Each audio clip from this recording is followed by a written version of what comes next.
Hello, everybody, and welcome to episode number 40, the Big 40, episode 40 of The Right Take. I'm Eric Lendrum. I'm Jacob Grandstaff. And we've got a lot to talk about with you guys today. This is going to be a fun episode for sure. We are going to talk about, among many other things, the FBI turning its guns, metaphorical, but also possibly literal, on regular American citizens like you guys. We are going to talk about how Biden may very well be taking an unprecedented action unseen in the presidency since the 1800s. But before we get to any of those really juicy topics, let's start off.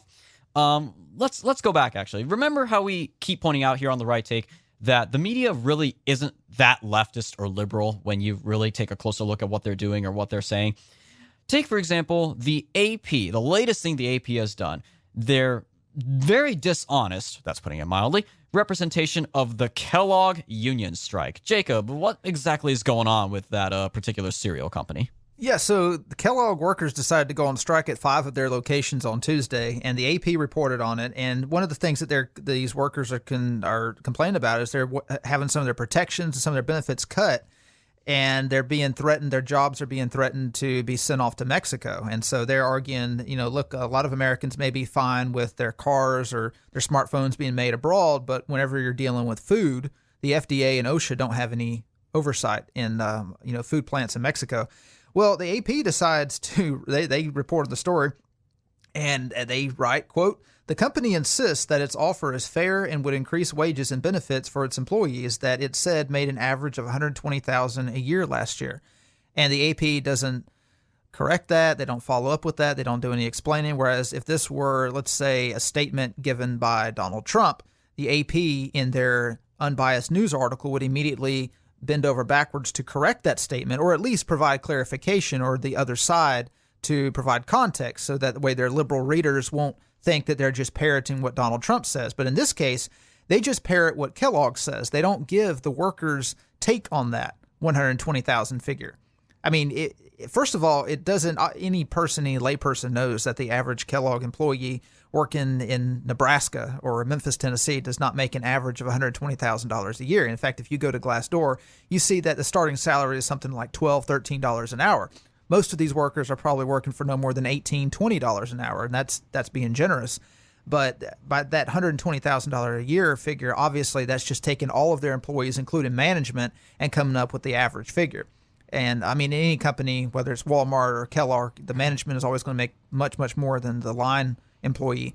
And of course, on Twitter, people were just eviscerating AP for this, pointing out that this is they're obviously in the pocket of Kellogg, or they're obviously partisan to Kellogg's side in this strike. And it just goes to show that, I mean, the AP, we've brought up the AP in the past before, how biased they are, but these news companies, like take the Washington Post, it's owned by Jeff Bezos. These news companies are not liberal. Used to, they were liberal. They were genuinely more of the FDR liberal variety. Today, they're more of the Jeff Bezos. They're more like Mark corporatists. Zuckerberg. They're corporatists more than anything else. They're corporatists. They're socially liberal. They're obviously against Western civilization. They're against tradition. They're against nationalism. They're against Christianity or any kind of tradition. They just support the corporatist New World Order that all these corporations support. And by New World Order, I just mean in the global economy. They support having the global supply chains spread out across multiple countries, and they're perfectly fine with these jobs being shipped over to Mexico. It doesn't matter to them. Yeah, they only virtue signal to things like BLM. Like they arguably don't really believe it. They just go along with it because it's the trend. But deep down inside, what motivates them is what motivates a lot more in American society than you would think, and that is the bottom line, what lines their pockets the most.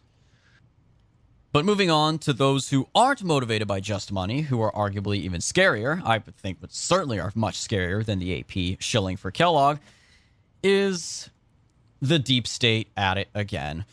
I've said at the very beginning of the Biden administration, when he announced a lot of his nominees for the cabinet, one of the most dangerous ones to keep an eye on was Merrick Garland. This was the guy who was going to be on the Supreme Court, but then his nomination was stalled for over a year by the Senate Republicans, led by Mitch McConnell. That was one good thing he did.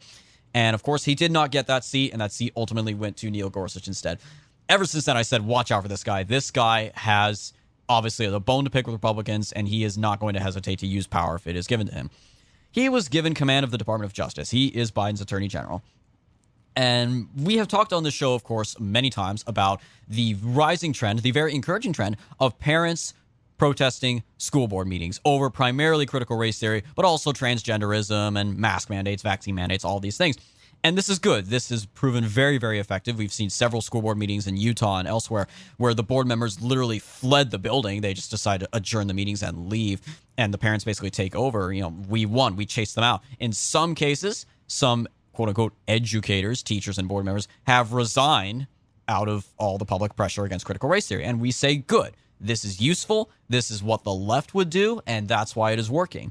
And that's exactly why Garland is setting his sights on this tactic. They're trying to shut this tactic down because it is so effective. I wrote about this for American Greatness. We'll put a link to this in the description below. On October 4th, that's earlier this week, Garland wrote a memo to FBI Director Christopher Wray and several FBI agents.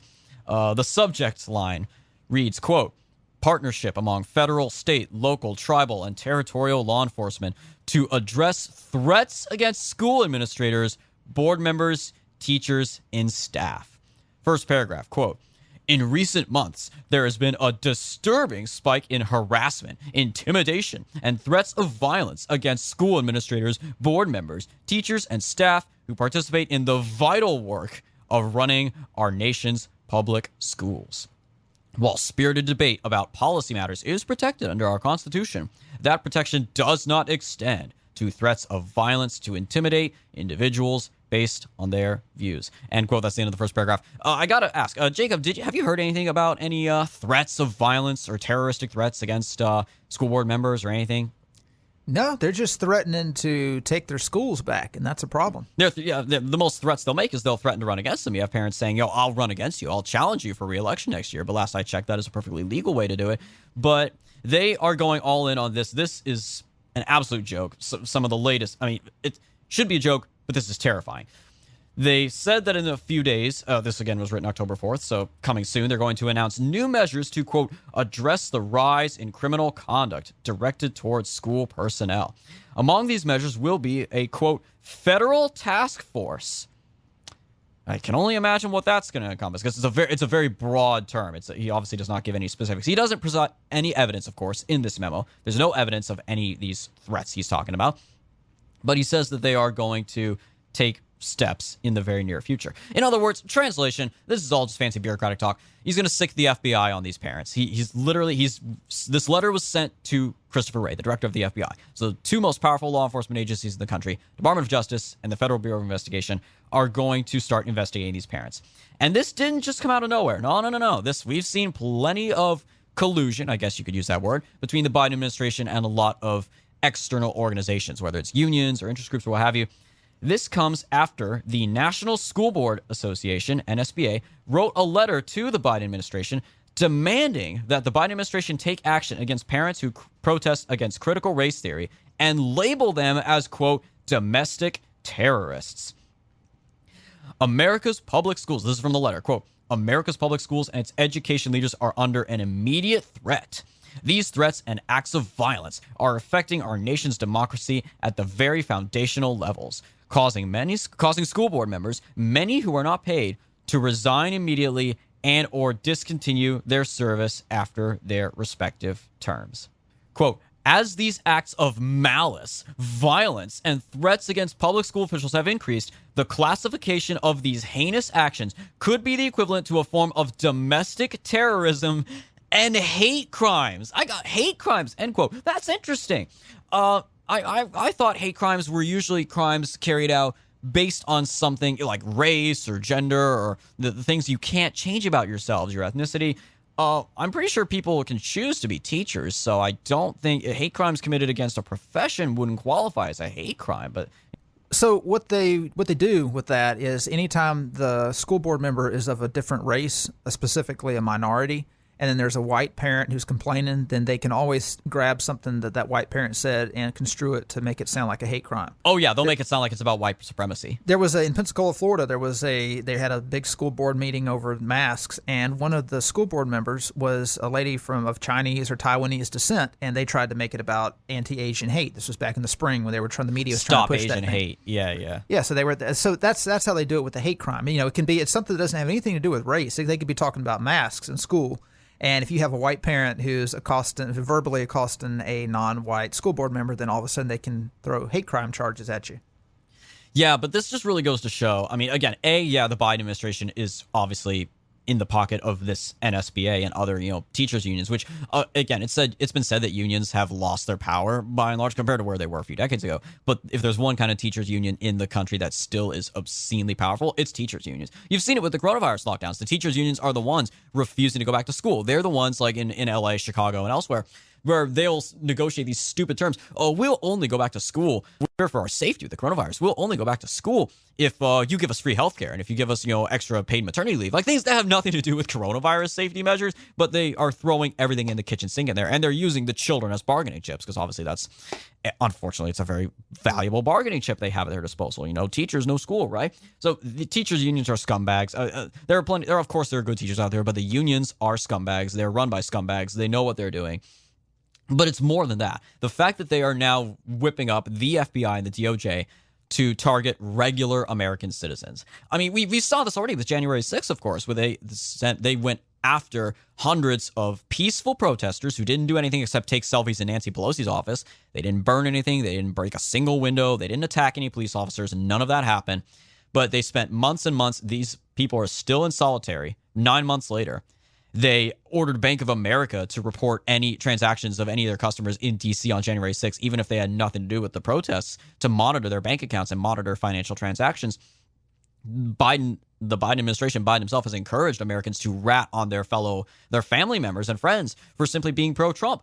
We hear a lot every now and then about a police state, and it's a cliche term, obviously, but it's becoming more and more realistic. We saw it with January 6th. You could argue was an extreme example, but now for parents simply protesting, and we talked about this in the last episode about Terry McAuliffe and Glenn Youngkin with CRT in schools.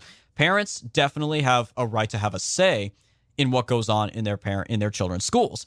They have that right as voters, certainly as parents of students, but also as voters who elect these school board members to go to these school board meetings and protest. And it's not just a matter of subjective things like critical race theory. In Loudoun County, I believe, it was Loudoun or Fairfax, it was one of those two, a mother found that the public school libraries there had 2 books on homosexuality, promoting homosexuality. One of them was a graphic novel, literally depicting gay sex between underage boys. And she brought this to school board's attention, and sure enough, the books were removed from the public library. So basically child pornography, indecency, that they absolutely have a right to protest against these things. But according to Merrick Garland over here, still bitter over never getting the Supreme Court nomination, these people are terrorists because they don't think their children should be exposed to graphic depictions of homosexuality. Well, the response to the January 6th episode laid out the groundwork for what they want to do. So the first thing you do is you demonize a segment of the population because of their political activism. You get 51% of the general public to have an unfavorable opinion of them. And then you label them domestic terrorists. You get the FBI to go around to their homes. And so, for instance, with the January 6th protesters in Alabama, there was this family that the guy had gone into the Capitol. The FBI came to his house while his family was there. And for 9 hours total, they made the wife and the 2 kids sit on the grass in front of the house for 9 straight hours. And they purposely did that so all the neighbors, they would make a spectacle. They had like 10 FBI vehicles. They had dozens and dozens of FBI agents. They went into the house, guns drawn. They ordered the wife and kids out onto the ground. And they, of course, arrested the dad, and they went and just completely destroyed the house. They ransacked the house. And, of course, it's a big spectacle for the neighbors. The neighbors are all, watching what's going on over there. And then, of course, the news media then comes in, and they interview neighbors. And one of the neighbors gave the quote to the media that they were looking for, which was, "Wow, I didn't realize you never know what kind of neighbors you have." Monsters living next door, implying that they had monsters. That this dad and his wife and his kids, they were monsters living next to him because the dad had walked inside the Capitol building. But this is what they do. And just one more example, in New York, there was a man who did not go into the Capitol. He was questioned by the FBI. He sent the FBI pictures on his phone that had timestamps showing where he was when the Capitol was breached.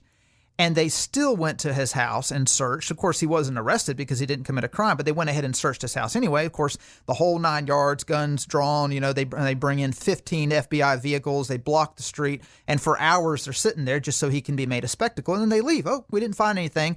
And what it did is it just ruined the guy's reputation because he's in New York City. Everyone watches the media. They believe that all these people are domestic terrorists. Right. So now the guy who's lived and grown up there on his street, nobody wants to talk to him. Everyone stays away from him because now it's known, oh, he was one of the January 6th insurrectionists. But this is the way the FBI does it. And this is what they're trying to do now with parents who object to critical race theory or anything else at school board meetings. They want to then, call them out. Of course, they want to get parents to rat them out just like they did with the January 6th protesters. They send the FBI in to show a force, humiliate these people. And even if they're not charged, they don't have to be charged. It's just the spectacle. Exactly, yeah. The FBI showed up to the neighbor's house because they were apparently threatening school board members, and then they become and this is what they're doing. They're not using the government to oppress people. They're using people's neighbors to oppress people. They're using people's family members. It's kind of a combination. They definitely are mobilizing government resources against these people. Again, 9 hours, 10 agents with guns drawn. Like, they are using the government, but ultimately that's kind of the catalyst for the social pressure.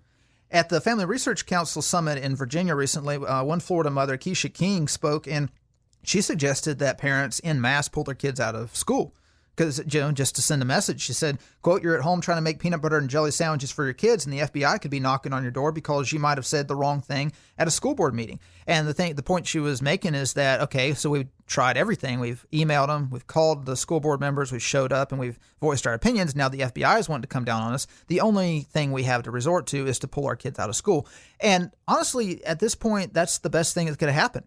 I mean, if every single Republican parent pulled their kids out of school this fall at the same time, in private schools or homeschooled them, that would cut the funding. That would cut you'd have empty classrooms in a lot of areas. So that's definitely something that they should consider as a way to fight back. Such a great idea. That's just the image that you've described. They're empty classrooms with cut funding. That's so great. And forget what I said about police state. The stuff you described, I did not even know either of the stories in Alabama or New York. That's straight up Gestapo tactics right there. That is actually like Kristallnacht going on right here in the United States. So see, the only reason why you would know about it is if you happen to be living in those communities and happen to read the local press. And of course, the local press doesn't give a fair shake either because they're owned by conglomerates. Right. So you have to read between the lines to find out what's actually happening. The only right-wing publications that are carrying these stories are like the Gateway Pundit, National File, a few others. Or even those that do focus heavily on January 6th, they're more focused, I think, understandably, on the actual political prisoners, the ones being held in solitary confinement in D.C. for 9 months, being beaten by guards, being denied their legal representation, understandably so. But you're not hearing much about those who family members of prisoners or those who were accused but then ultimately not arrested, but they still get their homes destroyed and ransacked in front of their neighbors. So it's all just such a mess. And again, they're doing this because it is effective. So hopefully these parents will continue to fight back and not back down under the pressure like a lot of other, like the January 6th people. Again, they're being legally compelled. You will go to jail unless you publicly have your 4 minutes of shame and renounce your support for Trump and crap like that, which I wasn't aware that was even a legal thing. You could legally sentence someone to read certain books to be re-educated. Again, that's actually some Soviet Union, Nazi Germany stuff. There was another one, a guy who was released for home confinement, and agents burst into his house unannounced, and he was watching videos of Mike Lindell, the My Pillow guy. And same thing, you're watching Mike Lindell, that's a wrong thing. You must go back to jail. And like Monopoly, go back to jail. And I'm just like, wow, even watching the My Pillow guy literally gets you thrown in jail. The country, it's been said before, the memes that go around, obviously like the synthwave memes of like the 80s filter over the Twin Towers, and it says, "The world you were born in no longer exists." And that is unfortunately truer than ever before in the aftermath of January 6th. And now we're seeing it again with a much broader scope of parents, not tied to any singular crime, but to one singular strain of thought. Well, in order to understand why the world we once lived in no longer exists, it's important to understand how it got to this point. Like, where did it start? Why? How is it that Americans today have less freedom than countries that we considered totalitarian just 10 years ago? What are the roots? In some instances, the United States has actually gone further than what China has gone. And one of the ways that it's gotten this way, the principal way that it's gotten this way, is from universities. We talked about on the episode where we talked about the Robert E. Lee statue. We talked about the historian Eric Foner, whose parents were Bolsheviks, and who has dedicated his entire life to reprogramming the way that Americans think about the Civil War, think about the Confederates, think about Reconstruction, and think about the relationship between blacks and whites in this country, particularly the power dynamic since the Civil War. I mean, this is what this guy has dedicated his entire academic life to. People like him have successfully reprogrammed literally millions of Americans who have gone through the university system because Americans were under the impression in the 80s that the way to get ahead was to send your kids to college. That was the ticket to the middle class. At the time, universities were not indoctrinating students because we were in the Cold War. Once the Cold War faded away, once it fell, then these Bolsheviks who had been lying low for 4 decades, they were now able to teach everything that they wanted to teach all along. And I remember reading an article, this was in 2000, this was the late 2000s, put out by a National Review. They were talking about how university students don't really know, American students don't really know anything about history. In fact, they know less whenever they graduate than they do whenever they entered college. And they proved this by surveying 18-year-old freshmen and then surveying students at the same university 4 years later and finding that they actually scored poorer on history, these history surveys, than they did when they entered college.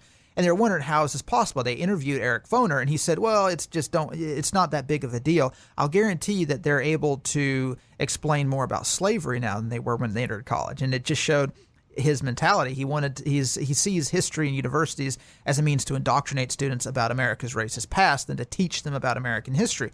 Well, this article is from Campus Reform. It says, surveillance on campus. Universities give students tools to report on each other's COVID violations or bias incidents. So universities are now enabling students to report each other and rat each other out if they happen to violate COVID protocols or if they happen to violate their equity, diversity, and inclusion protocols. Kind of reminds me of the, I know you said in some cases it's worse than China, but that definitely kind of gives me callbacks to China's social credit score system, where, among other things, loyalty to the state, including ratting out traitors, or maybe more akin to the Soviet Union. The Soviet Union we saw family members string on each other, but yeah, asking college students especially who couldn't care less about fellow students, that is just... So what this does is it enables rival student groups on campus, whether they come from rival fraternities, rival sororities, maybe it's the football players and the baseball players. This gives them an opportunity now to take out their biases and their rivalries and now get their rivals suspended or kicked out of college. Right. Instead of pulling pranks on each other like rival fraternities, now it's rat them out for COVID violations. They get suspended or expelled. And this is what happened whenever you had wars that took place, whether it was a Civil War or World War II. You had groups, whether they were different religious denominations, whether they were just different classes. They used the war as this, that gave them an opportunity to now kill people that previously they just didn't like. But the war gave them an opportunity to hate, and it gave them an opportunity now to not just, dislike their opponents or their rivals, their competitors. It now gave them an opportunity to eliminate their competitors. And then the fact that these universities are encouraging that is just pure evil. So this article is by Caitlin Richardson. She writes, Michigan State University provides students with a reporting system to achieve what the school describes as a safe and supportive environment for its community members. The school's culturally inclusive college sharing system is an online submission form that allows the university to track and respond to behaviors and situations that work to support or detract from its goals of a safe and supportive environment. The form tells students that some protected speech can still warrant a report. Anything intended to, quote, intimidate, demean, mock, degrade, marginalize, or threaten their identities, real or perceived. So even if you say something that intimidates, demeans, mocks, or degrades a person's perceived identity, it may not even be their identity. It's just the identity that they perceive themselves to have. This is clown world at its finest. Honk honk. So their identity is real or perceived is worth notifying the university about. Actions need not be intended to harm and can do as little as promote a negative, hostile, or unwelcoming environment for the target. Students can specify whether they are requesting the college to take action or are simply supplying information to help, quote, track trends and help determine patterns. The second kind of report also allows students to share good deeds that support diversity and inclusion goals. MSU's CIC system is similar to the widespread COVID reporting strategies that have been adopted by universities over the past year, which have encouraged students to report peers who do not comply with COVID-19 regulations. University strategies for maximizing COVID-19 compliance range from online forums to enlisting students as health ambassadors and influencers, as well as paying those who encouraged mask wearing, distancing, and informing the college of peer vaccine attitudes. Imagine that, informing the college of their peers' vaccine attitudes. Attitudes. So if a student expresses discontent with the fact that the university is rolling out a vaccine mandate, that student can then be reported to faculty and administration for disciplinary action. So for having a wrong opinion. For having a wrong opinion. The University of Miami hired 75. Think about that. This is what your tax dollars are going for, Florida residents. The University of Miami hired 75 student ambassadors to influence peers to follow health guidelines on campus, the school announced in November 2020. The university website quotes one ambassador saying that her cohort are so well recognized by their shirts that students automatically fix their masks when seeing them. So you got these people who are walking around, they've got a badge on. They're walking around, these are 75 different students, your peers, are walking around campus with a badge on. And their job is to report anyone who has their mask below their nose.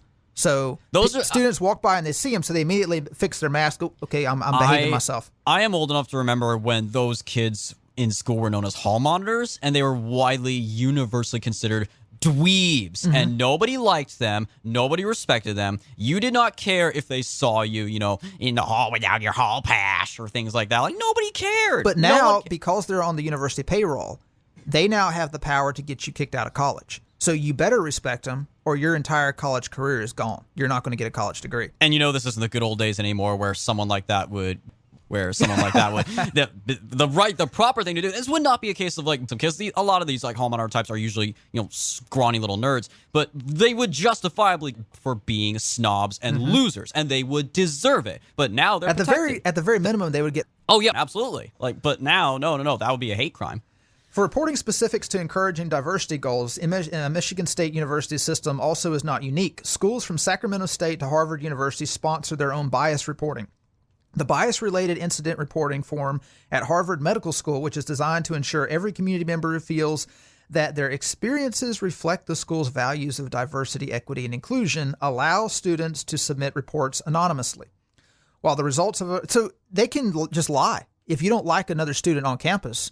This is why free, not only whenever you chill free speech, you also chill relationships. People aren't going to go out of their way to make friends. People aren't going to make friends, period. They're not going to trust anybody. So what ends up happening is you have these young adults who are already at a really difficult time in their life. They're entering college, and they're not going to be making friends because they don't know who to trust. So they're just going to keep their head down and study and keep their mouth shut and do what they're told.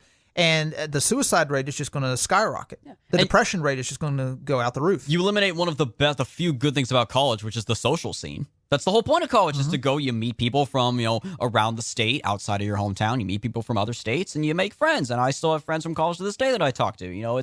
That's a valuable part of college. It's not just education. It's also a social experience. But get this, while the results of a report aren't clear, the FAQ section this is at Harvard Medical School. The FAQ section explains that those who exhibit behaviors motivated by bias will be provided opportunities to gain, quote, greater awareness of resources and pathways for ongoing personal development and growth on these issues. This is not America. So if you are reported... That's some Ministry of Propaganda. It is word speak nonsense. Exactly. This is 1984 on steroids. So if a student reports you... So in class, you got a class discussion about race. Because you can't really separate politics from race in America. So not anymore. In this political science class, you've got a discussion about politics, which is essentially a discussion about race. And someone offers an opinion that is even slightly critical of the Black Lives Matter movement. Like maybe they just suggest, I don't think all white Americans are racist. Or maybe they suggest that people shouldn't have their businesses burned. Maybe they just suggest that if you have a business in a city and a black person is killed by a cop, that your business shouldn't get burned to the ground. One of your classmates can anonymously report you to the university, and the university will then suggest that you read certain books. Now, get this, you're a medical student, so you don't have any spare time. Right. This is assuming that you're not in a relationship. This is assuming that you don't have a huge social life. Your medical school, your studies are consuming most of your time. But now... And you're studying for a legitimate occupation. But now, because you've been anonymously reported, you have to make time to go read this indoctrination. You have to go take time to read these books and take advantage of these resources that were quote-unquote suggested to you by the university. Or else you'll be expelled and you'll never become a doctor.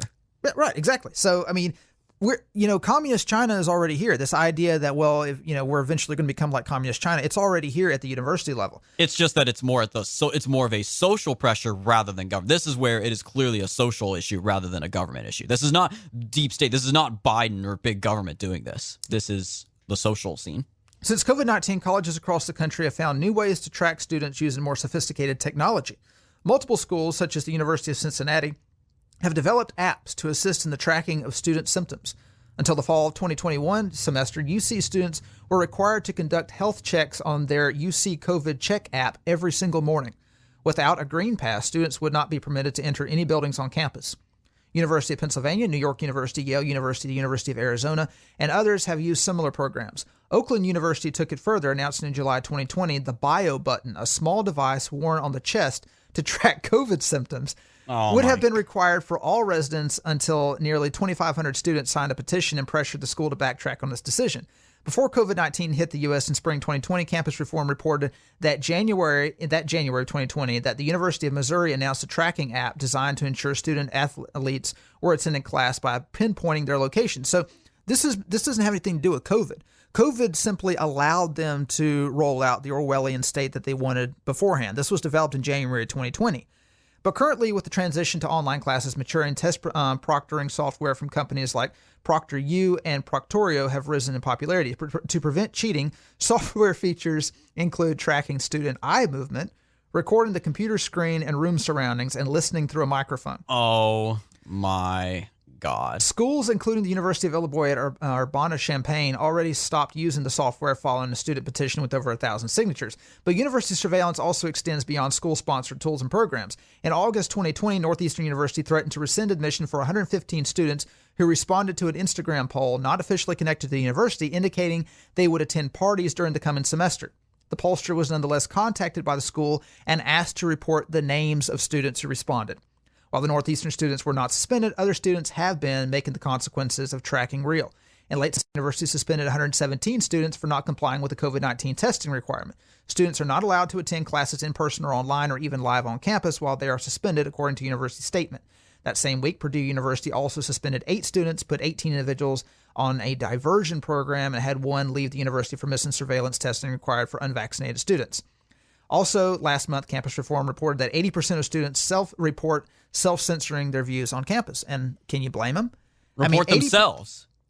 No, or report others. 80% of students report self-censoring. Oh, yes. They self-censor. No, they're not self-report. They self-censor.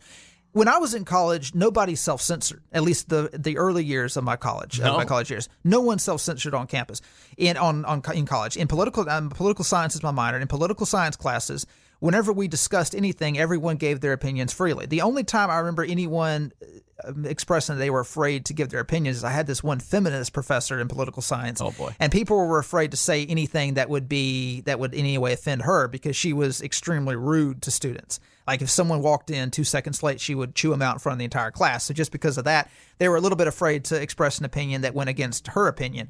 But this kind of censorship, this kind of self-censorship didn't exist. I remember at the end of this would have been 2014, 2015, they started going haywire on Title IX. So on-campus employees were required to report their coworkers if their coworkers said anything that was regarded as sexist. And if they didn't report and somebody else reported, they could get in trouble for not being a snitch. And on a study abroad program, one of my classmates got kicked out of the program because he would get drunk and go around knocking on girls' doors. So that's understandable. That's fair to punish. But here's the problem: he wasn't kicked out for that. He was kicked out for violating Title IX. Like that was the reason why. That was the official reason why I got kicked out of the program. And one of the professors actually came to me, and rather than simply being a normal human being and saying, "Okay," so I'll just say his name was, we'll say Daniel. Instead of coming to me and say, "So I heard that Daniel was going around doing such and such," instead he went and he whispered, pulled me aside, and said, "So I've been told that there has been a Title IX violation. So you may be contacted by someone at the university with questions. Would you be willing to respond to those questions?" Men in black suits will be at your dorm door. I just flatly told him no. I said, no, I won't. He said, "So you're not willing to assist with the Title IX investigation?" I said, "No." Talk to my lawyer. He's like, okay, all right. So he walked off. Now, he could have had me kicked out for saying that. Because for not cooperating. For not cooperating. This is the draconian, Orwellian university state. This is the state of our universities in America. We have created a system that is more Chinese, more communist than the Chinese themselves. Half of me wishes I was still a student just so I could really screw around with them and like troll them back. And then the other half of me is like, I'm glad I got out when I did. You'd be kicked out. That's the thing. Like I would never, there's no way. Well, first of all, because of the requirements, I wouldn't be able to go to college at most of these universities anyways. Yeah. Because I'm, so for that reason, I'm very happy that I've already gone through the university system. But the thing is, a lot of times people will take the attitude of, okay, well, I'm glad I'm not in university. I'm glad my kids are out of college, or I'm glad that I'm not sending my kids to college. I'm just going to, take them to a tech school or whatever like that. Here's the problem with that. These draconian policies, they are not for the students. They're for us. They're using students as a test run. They're using universities as a test run. They're using students as guinea pigs. These are, if you notice what was going on at university campuses 10 years ago, 8 years ago, that's now being implemented by the Biden administration. Exactly. Going against these parents, going after the January 6th protesters. It's a trial run for the country as a whole. Yeah, because most of these, if you talk to most of these students, most of them, they don't read the fine print whenever they join these colleges, whenever they enroll. Nobody does anymore. They don't care about this stuff. I guarantee if you'd poll these people, you'd probably find that 5%, if anonymously, you'd find that maybe 5% is opposed to it, 5% supports it, and the other 90% is completely indifferent. They're just there for the social life. They're there to get their degree and get out. They don't care about the university's policies. But the reason why the universities are implementing this stuff is because they want to watch the reactions. They want to see how far they can go in oppressing students. And as you can see, there is some pushback. It's not like there's no pushback. Like whenever they were going to implement the chess button, there was a petition that got it rescinded. Sometimes the students do push back if you push far enough. And that's basically what they're trying to see. They want to see, okay, how far can we go with DEI, this diversity, equity, inclusion, totalitarianism, before the students push back? How, what are the limits? So that way, because there's a revolving door between academia and the Democratic administration. So in 10 years, you're going to see this implemented on a national level. Now, we're already seeing this in Australia. In Australia, they recently rolled out a tracking device in Victoria. So in Victoria, in the state of Victoria, if you travel abroad and you come back to Australia, you now are sent a text. You have to download an app, and the government will send you a text, and you have 5 minutes to take a selfie. If you have not taken a selfie within 5 minutes, the police will be at your door to check and make sure you're there. I heard about this one. If you're in the shower and your phone, you get that text, and you're not out in 5 minutes, you haven't taken that selfie, you're going to have the police show up at your door. People need to stop taking this attitude of, oh, well, I'm glad I'm not in college, or I'm glad my kids aren't in college, because this isn't for them. This is for you. This is to make this totalitarian. It's not your problem now, but it will eventually become your problem. And it really kind of is your problem, because you're funding those universities with your tax dollars. This is the problem that a lot of people make. This is the mistake that a lot of people make. They assume that all these universities are funded by tuition. They're not. They're funded anywhere from 20% to 60%, the state colleges. They're funded anywhere from 20% to 60% by your tax dollars. Mm-hmm. So this should have been a plank in the Republican Party's platform 30 years ago, that they were going to micromanage the universities, because these universities, they're not private. They are public universities that every single taxpayer has a stake in, and every single taxpayer should have a say in what's being taught and the policies that are being implemented. And if the Republican Party doesn't make this a part of their platform and doesn't crack down on these state universities, then this is going to become national policy of the Democratic Party, because there is no, as we've seen, there is no limit that the Democrats will place on themselves. The Democratic Party will go to they will push the envelope until we are a completely totalitarian country, if it's not stopped at the universities. Exactly. They will go as far as they can without resistance. They will only go so far until enough people finally stand up and stop talking about it and start actively fighting back against it and doing something about it. And again, I would advocate, unironically advocate, that those goofy hall monitors with their badges on campus, show them, because that is how you should. If there was more resistance against the Gestapo in Nazi Germany, or if there was more resistance against, the soldiers in the Soviet Union cracking down on family members for wrongthink, maybe it would have come crashing down a little bit sooner. Who knows? Maybe they would have been able to stop it before it really got out of hand. Well, at that point, it was too late. That's what we mean. Like at that point, there's a chance to stop it now before it gets too late here, but it was already too late for them back then. I mean, the time to stop it was in the universities. This is why in the 30s and 40s, as we talked about with the phoners, this is why the phoners got kicked out of the schools in New York City. New York was the most liberal state in the country at the time, and even New York understood that you can't have freedom of speech with these people. You cannot, and this is one of the things that the right doesn't understand. They keep whining about, well, we need freedom of speech. We support freedom of speech. We need free dialogue. You can't have free dialogue with people who don't think you should exist. Exactly. These people think that Europeans should have stayed in Europe. They shouldn't have colonized North America. They don't think the United States should exist. You can't have free speech with that. The people who created the Constitution, who created free speech, were the descendants of European colonizers. Exactly. So how are you going to have free speech? These people don't deserve free speech. They don't deserve freedom of the press. They don't deserve freedom of religion. The only thing they deserve is to be shut up and locked up. This is why people were demanding that Hillary Clinton be locked up, because they recognized what she represented. It wasn't just her. It was the totalitarian left that she represented, that people, even in small towns and hamlets, even if they don't know anything that goes on in universities, in their gut, they understood the authoritarianism that was hiding behind the curtain. Exactly. You can't have a dialogue with authoritarians. It's an authoritarianism, and it's with Hillary too, but with also this broader example, it's also the double standard that Hillary could commit these actual crimes, these high crimes, while in power, selling influence, using private servers, whatever, and get away with it, and nothing happened to her. Whereas, little campaign advisors on the Trump campaign, Papadopoulos and Page, get the books thrown at them for literally nothing. And it's the same thing here. January 6th protesters get solitary confinement for 9 months for taking selfies in Nancy Pelosi's office, while a black school shooter in Texas shoots 4 people, including minors, underage girls, and he's released the very next day on a $75,000 bond. So it's a double standard, and we absolutely, I agree. I've always said, or I've said very recently, I've come to this understanding, they think we shouldn't exist. They think we shouldn't have any rights. They would take away our free speech. I view free speech the same way I view self-defense. Anyone who tries to take away my free speech, I am justified in trying to take away their free speech first. At that point, it's a matter of whoever wins first, basically. For our main topic today, we got to go back to the man at who's the figurehead of all of this. Again, he may not actually be in charge of this, but he is the one who should be addressed here. Joe Biden is doing something that I almost want to give him credit for, or acknowledge this as an admirable thing that he is doing.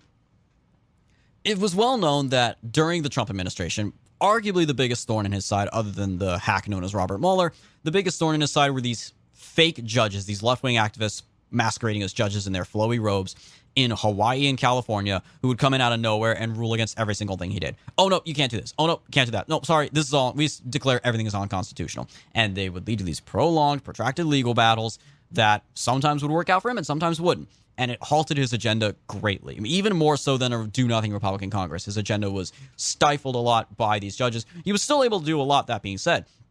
But if it were nothing for these hack judges who realistically have no power, he could have gotten more done. And I said, and I do firmly believe, he should have just defied these judges and said, screw you, I'm going to do what I want because I know this is right for the country. I know you have no legal standing. This is not really unconstitutional. You just say it is because you're a leftist hack. Most of these judges are nominated by Obama, by the way, and that's no coincidence.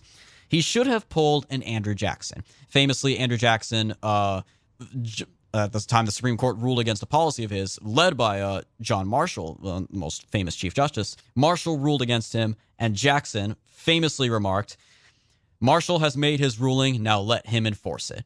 Which was pointing out the fact, as laid out in the Constitution, the Supreme Court has no enforcement arm. There is no army of the Supreme Court. There's no blue berets who go around enforcing the Supreme Court's orders. It's on the executive branch to enforce those orders. We saw that, of course, with the desegregation efforts in the South under Eisenhower and Kennedy.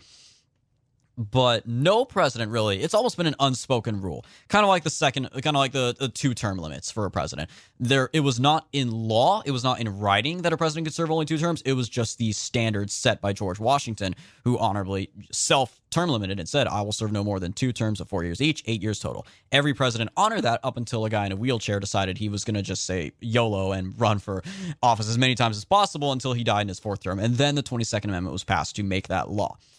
There is no written law that the executive branch has to obey the Supreme Court. And apparently Joe Biden understands this, or at least is more willing to act on it than Donald Trump would. On 2 major fronts, the Biden administration is openly defying the Supreme Court. First is on Texas's pro-life law. Texas passed a pro-life law, ostensibly a heartbeat law. This was ultimately taken to the Supreme Court by abortion groups seeking an emergency appeal to block it, and the Supreme Court ruled against that 5-4. The actual conservative justices, meaning all the conservatives except for Roberts, voted to deny the stay, and they let the law go in place, with the 3 liberals and Roberts dissenting. Biden administration has continued to fight against this law despite the Supreme Court's ruling, and currently the law has since been temporarily overturned, at this point, it's one of those stays where you don't really know if it's permanent or not. It's been overturned by an Obama-appointed judge, District Judge Robert Pittman, and is currently awaiting appeal to the conservative 5th Circuit Court of Appeals. So on that front, the Supreme Court made their decision, and Biden said, no, we're going to fight it anyway. And on the other one, on the biggest front, on immigration, we talked about this in a previous episode. This was a major white pill when the Supreme Court came out and declared that Biden should reinstate the Remain in Mexico policy. They ordered by the same 5-4 margin of the actual conservative justices against Roberts and the other three, ruling that Biden was legally obligated to reinstate Remain in Mexico for the safety of the American people, and especially during coronavirus, and also as an effective immigration policy. On that one, too, the Biden administration is going to once again try to end the Remain in Mexico policy, despite the fact that the Supreme Court already had their say. I don't know about you, Jacob, but again, I will give some props to Biden for doing this. He is putting his foot down. He is definitely being every bit as authoritarian as he wants to be. He's always wanted to compare himself to FDR and LBJ, two of the most authoritarian Democrats we've ever had, and he's doing it. So one thing that he doesn't have is a short attention span. This is one of the things that was a problem with Trump, is he would focus on so many different issues, and then whenever a problem came up, he would focus on that problem. He would think that it was resolved, and he would just wipe his hands and say, okay, well, I've got my people to take care of it, and he would turn to another issue, and in the meantime, his people wouldn't take care of it. And so one of the things that you pointed out whenever we were talking about this topic is the citizenship question and the sanctuary cities policies. Exactly. Once again, on immigration. On no front was this more prominent with the Trump administration. On no other issue were there more rulings by hack judges in Hawaii against Trump than on immigration. But Biden doesn't do that. Instead, he stays the course, and he continues. And what they're going to try to do with this Remain in Mexico policy is they're going to try to rescind the order again and rewrite it in such a way to where it will be found constitutional, rather than just say, okay, throw up their hands and say, this is it. We've got to let these migrants stay in Mexico. And if the Trump administration had done that, when the citizenship question is a perfect example, they eventually just withdrew their complaints to the Supreme Court. They eventually just gave up. And there's like, okay, well, there's nothing we can do. And there's kind of a cope. Trump tried to bring a cope with it. Okay, I'll instruct the departments to collect data in other ways, and we'll try to collect data on citizens and non-citizens. He directed Bill Barr to lead that effort, yeah. But the thing is, the departments are all run by Democrats, open borders Democrats. They're not going to be helpful in that regard. So, yeah, so this is one area where I feel like the Trump administration could have done a whole lot more, and that is being persistent, especially on the immigration front in the courts. And that's the thing, because, again, there is technically no constitutional basis for the executive branch following a judge's orders. They can do whatever they want. I saw this headline from USA Today, and thankfully I managed to get this article courtesy of the MSN news service, so I was able to get it through, because on USA Today, this article is behind a paywall. So screw you, USA Today, I'm able to get this content without paying you a penny. The headline, quote, Texas state troopers arrest thousands of migrants crossing the border, period.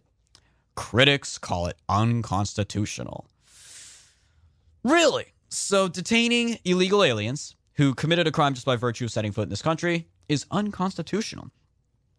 You gotta love the way this starts off, too. These long-winded left-wing sob stories about the plight of refugees or illegals, they always start off with personal stories. They find a couple of names, they interview this couple, this man and woman with 20 children or whatever. Quote, Ivan Nava and David Munoz, friends from Guerrero, Mexico, crossed into the USA together in June without permission. Oh, they make it sound like you left the classroom to go to the bathroom without a hall pass. They hope to connect with relatives, find jobs, and map out better lives for their families back in Mexico. Wait a minute. So they're coming to the USA to find relatives, find jobs. I didn't know wanting a slightly higher paycheck was a legitimate excuse to illegally enter the country, but I digress. Map out better lives for their families in Mexico? Wait, so what does that mean? Does that mean they're going to bring all their family over from Mexico, or they're going to send a portion of their paycheck back to Mexico? I don't fully understand. But this is admitting that they're not refugees. No. Like, this is one of the things, this was one of the arguments, that these people are fleeing persecution, they're fleeing violence, and their lives are going to be in danger. USA Today is blatantly admitting that these people are coming here as economic migrants. They're coming here for jobs. They're not coming here as refugees. I mean, they're basically, and they've accrued so much power that they can just blatantly say, yeah, they're coming to take your jobs, Americans, and there's nothing you can do about it. And they act like that's a legitimate reason to cross borders and flee one country for another. Again, it's I just can't. But again, that's not even the main point. The main point. Let me get back to the quote. Quote: They hope to connect with relatives, find jobs, and map out better lives for their families back in Mexico. Instead, they sat in a Texas prison for 7 weeks Unclear as to the charges against them or what awaited them. End quote. Well, gee, unclear. They didn't know. They didn't know they had committed a crime. Yeah, I thought we could just cross the border willy nilly. I wasn't aware it was a crime to illegally enter another country. What are we being charged with, officer? Am I being detained? This is like some weird libertarian nonsense. Like, what? This is the audacity. This is either genuine stupidity and ignorance. They are that dumb that they don't understand that that's illegal. Or that is, once again, I think I would probably say this is the case, it's a sign of their entitlement. Illegals are the most entitled people in the country, if not the world. Illegals in the United States, especially. You're seeing this. I think we hinted at this briefly with Sinema, Kristen Sinema, the senator from Arizona, the Democrat, who is admittedly kind of owning up to her campaign promises to be a moderate. She's basically giving Arizona Democrats a taste of what Arizona Republicans dealt with years of John McCain and Jeff Flake, and she's not willing to vote for the 3.5 gazillion reconciliation bill, which includes amnesty.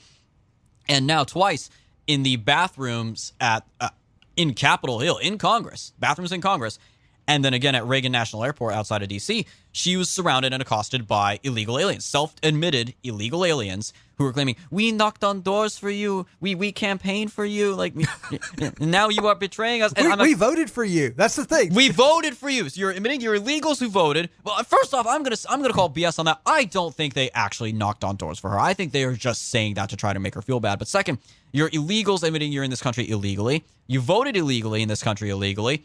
You're admitting to being here in the country illegally, and yet you still have the audacity to harass a senator as she's in the bathroom stall and then getting off a plane in an airport and talk to her and accost her and act like she owes you anything. These people are so entitled, and it drives me absolutely insane. But the thing is, they have been led to believe that it's okay to cross the border illegally by American elites. USA Today is the most widely circulated newspaper in the United States. It has been for at least 2 decades, even more so than the New York Times. And whenever USA Today in their paywall section is basically saying, yeah, these people are coming here as economic migrants. They came here without permission, and now it's terrible that we're putting them in jail. What kind of message does that send to foreigners abroad? The only people, because to foreigners abroad, the impression they have is the only people who believe the only Americans who think that the American border should exist are fascist. Yeah, and that's a racist concept. That's the famous chant, no borders, no wall, no USA at all. They literally believe in destroying the border because they know one of the strongest symbols of a country is a border. And if you don't have a border and you have hordes of hundreds of thousands of third worlders pouring over the border, hiding in under bridges in Texas, knowing they'll be picked up and released and into the country and they get to go free, you don't have a country anymore.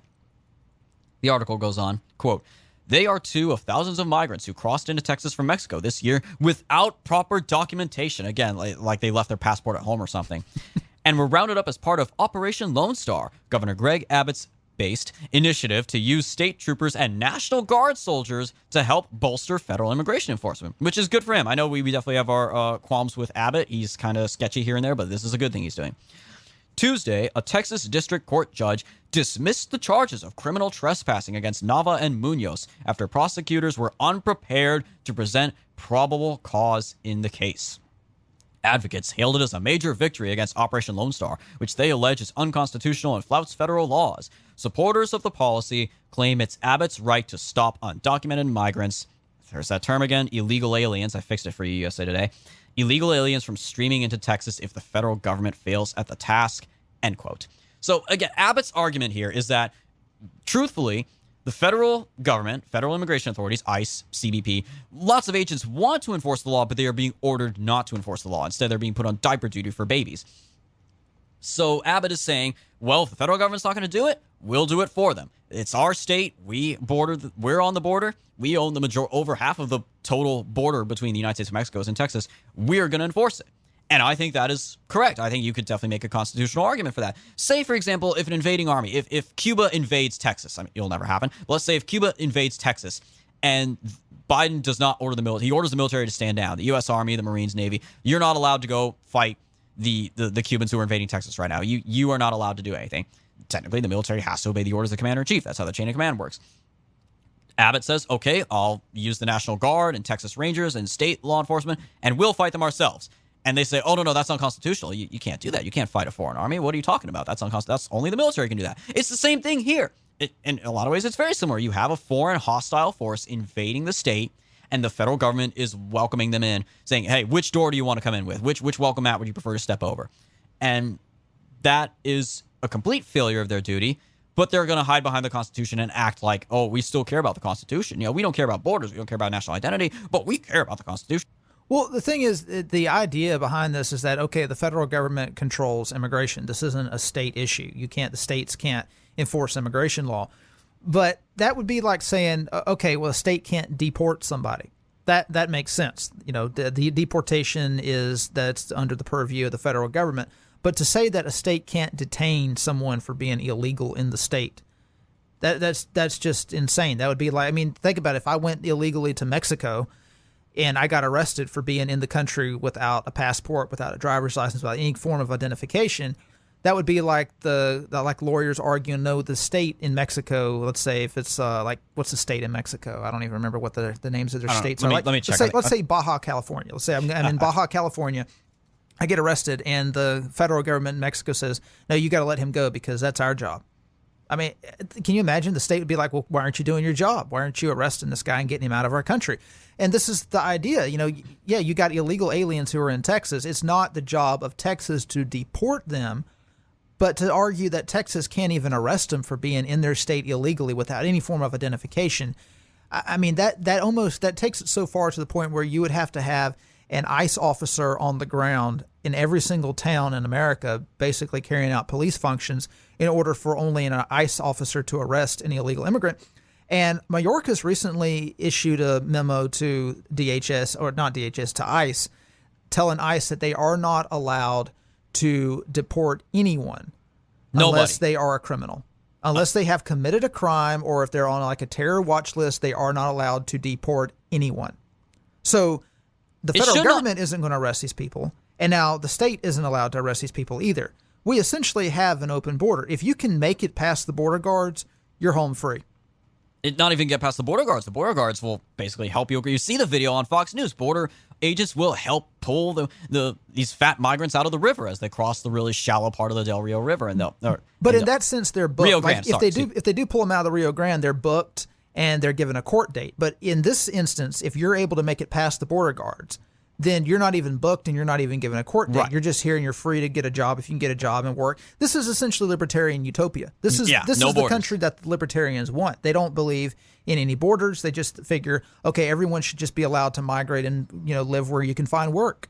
Well, and especially because those who are booked and given a court date, a lot of them just skip town. They don't even show up for the court date. They immediately they are not put under custody of any kind or restrained. They're told, we'll trust you to show up like a good boy or good girl and come to your court date. And of course, they skip. They go to California. Well, like Trump said in the debate, the only people that would do that have an extremely low IQ. That's basically like, so say you commit a crime and the police arrest you.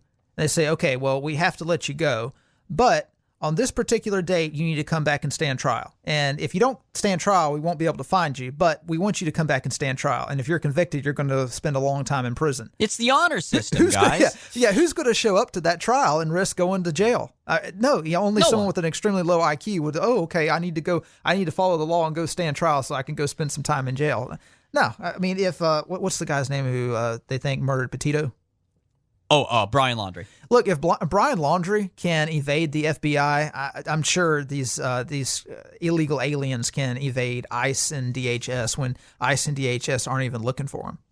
Well, I think the solution in both of those cases clearly is we need to get Dog the Bounty Hunter on the case. He'll find Brian Laundrie, and then he'll find every single one of these illegals. Oh yeah, hey, if you deputized American citizens to sniff out illegal aliens and get them out of this country, it would be done in a month. Use the same system the left is using to rat out students for not wearing a mask properly, and use that. And Charlie Kirk said this on his podcast. It was a podcast or his radio show. I'm not sure which. He said that in Texas, especially where lots of citizens have guns, they should deputize not just the state law enforcement or state troopers, National Guard, deputize American citizens, form Minutemen militias along the border, just like Cesar Chavez's cousin, who famously hated illegal immigrants and went out of his way to give them very special treatment before throwing them forcibly back over the border.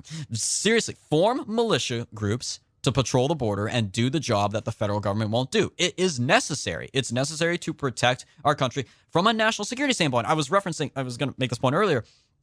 It should not be getting to the point where, only deport them if they're on a terror watch list. We shouldn't be having terror watch list suspects coming into this country. We should not have Middle Eastern terrorists who are confirmed in intelligence. They are taking full advantage of the border. The border's wide open. The perfect way to slip in a terror cell or a terrorist agent into this country completely under the cover of darkness, and to carry out attacks and bombings here in the country. It just shows you how America's elites feel about American citizens when you've got draconian, totalitarian snitching going on, encouraged by universities, encouraged by the government.